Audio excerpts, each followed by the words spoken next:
Blairing Out Show. This is the Blairing Out with Eric Blair show, and today I'm here with founding member of Deadsy.Elijah Blue. So how's your day been going for you so far? You know, it's good, dude. It's just another day in Los Angeles, you know, living the dream. Yeah. Are you living the dream? Do you consider? I mean, yeah, dude. I don't, I think I always have been, you know. I mean, I don't think that living the dream doesn't mean a flawless existence. I think living the dream means just like, you know, you're living the life that you're supposed to live, and you know, you're doing the things that you're supposed to do, and you know, you're having the peaks and the valleys that you're supposed to have. So I think that that's, you know, I mean, look, we live in Southern California. Yeah. It's sunny every day. You know, this town is the object of envy and, you know, covetousness of the entire world, you know. So I mean, and here we are. So a lot of stuff I read about you, I notice that you're very in touch with reality. Yeah. You don't live in a fantasy world at all. Yeah, man. I try. I guess because for me, I've already experienced and lived so many of the trappings, you know, a decade before I even picked up a guitar. You know, so I mean, for me, it's, you know, for whatever reason, I was already initiated in the sort of path of excess and what that does and doesn't bring. You know, I think in the end, the final sort of analysis is that I was able to find a sort of way to where I could sort of have a foot in each world and always, you know, like, you got to buy your own milk. You know, you got to know how much gas costs. Like you got. I see people who you don't want to live like in an ivory tower. What was your inspiration for picking up your first musical instrument? Well, you know, I just had seen so much, you know, idolatry and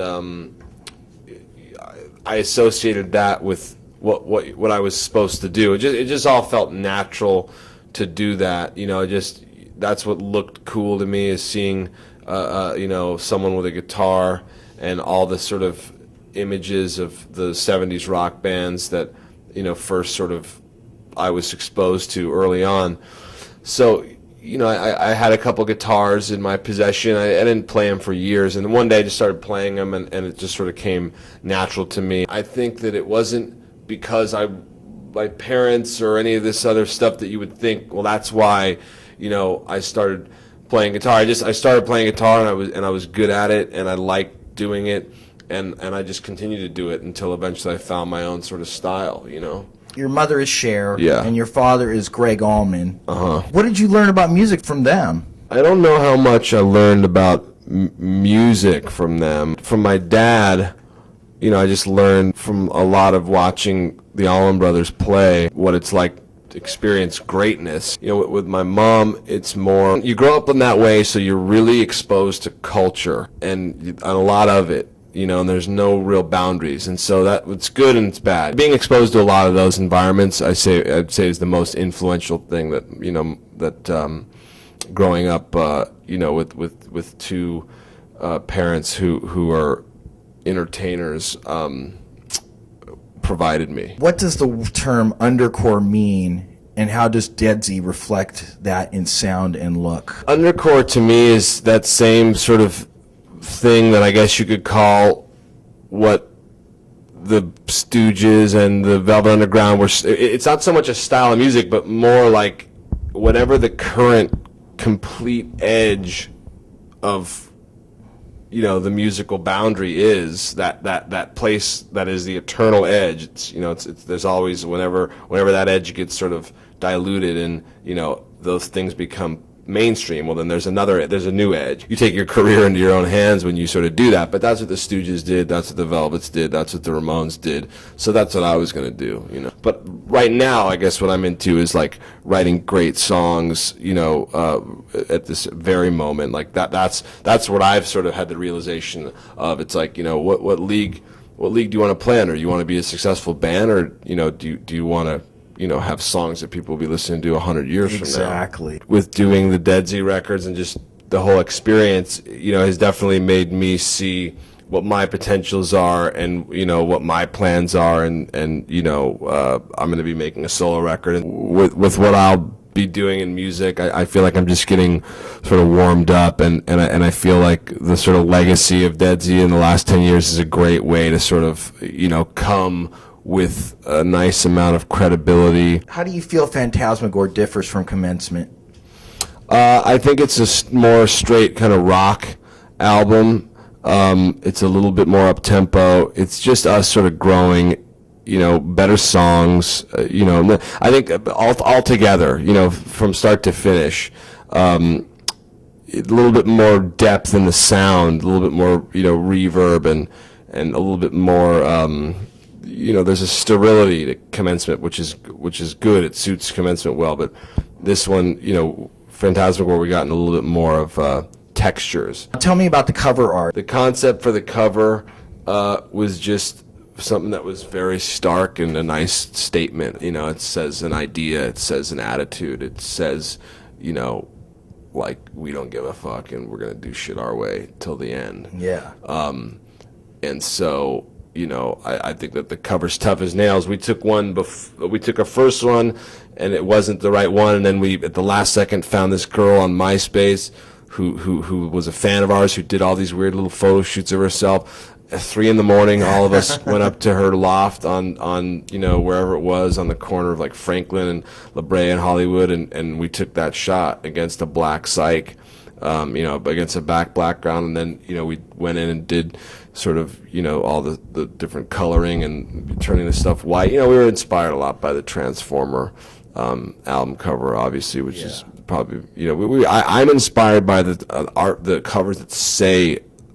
You don't have to listen to the record, man. You just look at the cover and you know what the person's trying to communicate. What inspired Babes in the Abyss? Well, Babes in the Abyss, is a little bit of just, girls that I know from the neighborhood that I grew up with, and sort of seeing how distorted that consciousness is. And I always like to sort of take my knowledge of, history and the underworld and all these things and just take their sort of, take their existence and essence and like funnel it through my lyric process. And so what came out was Babes in Abyss, and it was all about, sort of these superficial, women and what'll happen in the underworld, when their sort of heart is being weighed against the scale. I took the sort of Egyptian underworld scenario and then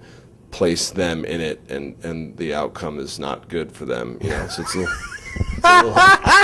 it's a little bit of topical songwriting, but I mean that's my job to do that. It's my job to be an antagonist, to be an antagonist. Yeah, totally. Yeah, because you're standing up, you're taking a stand, especially where you are in society. Because a lot of people, look up to you and stuff. Yeah. You're in a position where you have the strength to stand up and say, look, this is wrong. Yeah. Okay. Or I mean, it is what it is. I don't know if it's wrong. I mean, part of me, it's also like the Warhol thing's coming true. It's like there's two ways to look at it, because I'm sort of, I'm in both worlds too. It's like since I have substance, I'm able to sort of float through the superficial without really getting tainted by it. You know what I'm saying?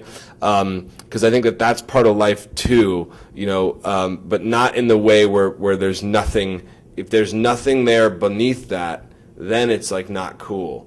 I think that so many of those sort of the women who are now preaching to the sort of rest of the world and the rest of the sort of next generation of people in America, and the sort of obsession with materiality. I mean, I guess that's, there's not a lot of people who can stand back and be like, what, that's not for me. I mean, most people are going to fall in line with what they think they're supposed to like. Well, the media is I mean, because the I'm sorry, but I mean, there's a point where we need to be responsible for what we're teaching the kids. Dude. And I'm not saying that, punk rock's bad or whatever. I'm just saying materialism and consumerism for the sake of consumerism and materialism is pathetic. It's the honey trap. It's they're distracting us while they're doing all their evil shit. Exactly. It's like, and the smart people see that, and you know, hopefully the rest of the people will see that at one point too. You know, I don't expect America to like turn into Europe or Canada anytime soon, but it is sort of it's really there's a desperation with people's want and covetousness for the things that they think are going to complete them and that they don't have and that they see. And then you see the people who have it all who just want to kill themselves. And they do. So it's just stuck in this permanent thing of never having any satisfaction, but always just reaching, and it's just pathetic. And so the people the people that are supposed to, you know, the minstrels and the, you know, and the Pied Pipers. You know, the Pied Pipers of the world should go and you know, write their tales of these times, and so that's what I did, you know.